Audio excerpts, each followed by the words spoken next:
Un chantier de construction en plein milieu de la rue Sherbrooke. Il fallait s'y attendre. Ça cause des problèmes, surtout près d'un hôpital et près de l'entrée du pont Jacques-Cartier. Mais la Ville n'a pas le choix d'entreprendre ces travaux pour réparer l'immense trou causé par le bris d'une conduite d'eau. Anne-Caroline Crespel.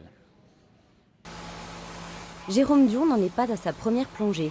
Mais celle-là était un peu particulière, puisque c'est dans un égout qu'il s'est engouffré. Un trou d'une profondeur de 5 à 6 mètres, où l'air se fait rare et les risques de contamination bactériologique sont réels. Qu'est-ce que vous venez de faire là? On vient de procéder à une inspection dans le conduit pour aller voir s'il y a des dégâts dans un tuyau ici d'égout qui est situé au niveau de l'ouverture qui s'est formée là déjà il y a un petit bout de temps. Il ne s'agit pas seulement d'inspecter le conduit, mais aussi d'évaluer l'état du sous-sol et la nature des travaux à faire. Notre objectif premier, c'est de conserver cette conduite-là le plus fonctionnelle, le temps qu'on puisse compléter les travaux de plus permanents par l'installation de nouvelles conduites.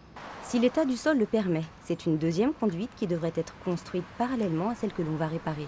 En attendant, les automobilistes sont invités à utiliser des voies de contournement comme la rue Cherrier ou encore la rue Papineau, déjà très fréquentées, ce qui cause certains désagréments. Ça dérange tout le temps, oui. Quand il y a beaucoup de trafic, c'est sûr, ça dérange énormément. Vous savez que les travaux prévus peuvent durer plusieurs mois? Oui, je sais, mais je pense que c'est peut-être mieux que de tomber dans un trou.